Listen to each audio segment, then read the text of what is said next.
ඔයාලව ප්‍රතික්ෂේප කරන සමාජයේ, ඔයාලා දකින්නට අහක බලාගෙන යන සමාජයේ, ඔයාලා තනි කරන සමාජයේ ඔයාලා ළඟ වැඳ වැටෙනකල් දුවේ උත්සාහ කරන්න. පුතේ උත්සාහ කරන්න. ඒකට පළවෙනි අභ්‍යාසය තමයි අධ්‍යාපනය හොඳින් කරන එක. කන ගුටියෙන් නැගිටින්න. වටෙන වැටෙන මේ වලෙන් නැගිටින්න. තමන් මොහොන දෙන ප්‍රශ්නේම අභියෝගයක් කරගන්න. මං කොහොම හරි ගොඩ යනවා කියලා. අතාරින්න එපා. සියදිවි නසා ගන්න එපා. අපි මැරිලා වැටෙනකල් ජීවත් වෙමු බලෙන් මැරෙන්නේ නැතුව. එතකොට ඒ අතර හොඳ උදාහරණයක් තමයි චීනේට අන්තර්ජාලයෙන් චීනේ ඔසවා තැබූ අලිබබා ව්‍යාපාරේ ප්‍රධානියා ජැක්මා සමාජයෙන් ප්‍රතික්ෂේප වෙච්ච චරිතයක්. මෙයා කොච්චර ප්‍රතික්ෂේප වෙනවද කියනවනම් යාළුවෝ මෙයාට දාලා තිබ්බ නම පිස්සා කියලා. මෙයා පුංචි පන්තියේ දෙපාරක් ෆේල් වෙලා තියෙනවා. ද්විතීක විභාගේ 3 පාරක් විභාගේ ෆේල් වෙලා තියෙනවා. ඊට පස්සේ මෙයාට රස්සාවක් හොයාගන්න රස්සා 30කට ගිහිල්ලා තියෙනවා. රස්සා 30ෙන්ම මෙයා ප්‍රතික්ෂේප කළා තියෙනවා. ඊට පස්සේ මෙයා KFC ආයතනයේ සේවකයෙක් විදියට ඉන්ටර්විව් ගිහිල්ලා තියෙනවා. එතන ඉන්ටර්විව් එකට 24 දෙනෙක් ඇවිල්ලා තියෙනවා. 23 දෙනෙක් ගත්තා. එක්කෙනෙක් ෆේල් කළා. ඒ ජැක්මා. ඒකෙමුත් ෆේල්. ඊට පස්සේ මෙයා පොලිසියට බැඳෙන්න ගිහිල්ලා.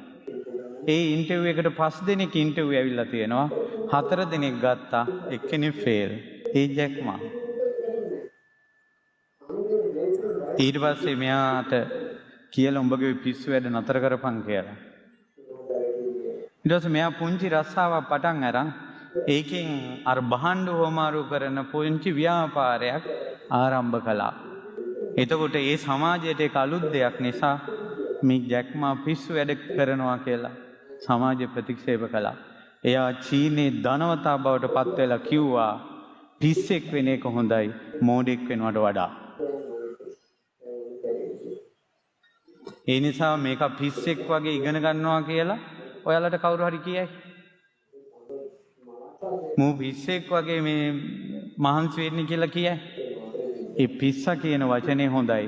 අමනෙක් වගේ මෝඩෙක් වගේ ගෙදෙට්ට වෙලා ඔහේ කල් ගෙව ඉන්නවට වඩා. ඒ නිසා බුදුරජාන් වහන්සේ වදාලා කාලේන කාලං අත්ත විපත්ති පච්ච වික්කිතබ්බං. තමන්ට වැරදිච්ච තැන් කාලෙන් කාලෙට බලන්න. ඒ වැරදි හදාගන්න. කාලේන කාලං අත්ත සම්පත්ති පච්ච වික්කිතබ්බං. තමන්ට කාලෙන් කාලෙට තමන්ට හරි ගිය විදිහ සම්පත්තිය ලැබිච්ච විදිහ ප්‍රතිවේක්ෂා කරන්න. හරි ගිය දේවල් නැවත නැවත කරන්න. කාලේන කාලම් පරවිපත්ති පච්ච වික්කිතබ්බං. කාලෙන් කාලෙට අනුන්ට වැරදුන විදිහ බලන්න. අනුන්ට වැරදුන විදිහ බලලා ඒ වැරදි තමන් ළඟ තියාගන්න එපා කිව්වා. කාලේන කාලං පර සම්පත්ති පච්ච වික්කිතබ්බං. කාලෙන් කාලෙට අනුන් දියුණු වෙච්ච හැටි බලන්න කිව්වා. ඒ අය දියුණු වෙච්ච ක්‍රමේ තමන්න ගන්න කිව්වා. ආධ්‍යාත්මික වශයෙන් බාහිර වශයෙන්. ඒ නිසා ජීවිතේට ඒ වගේ පන්නරයක් ගන්න. මොන හරි දෙයක් කරන කෙනෙක් බවට පත් වෙන්න. නිකන් ඔහේ කාලය ගත කරන්නේ නැතුව ෆෝන් එකට ජීවිතේ ගෙවෙන්න දෙන්න එපා. ෆෝන් එකට ජීවිතේ කන්න දෙන්න එපා.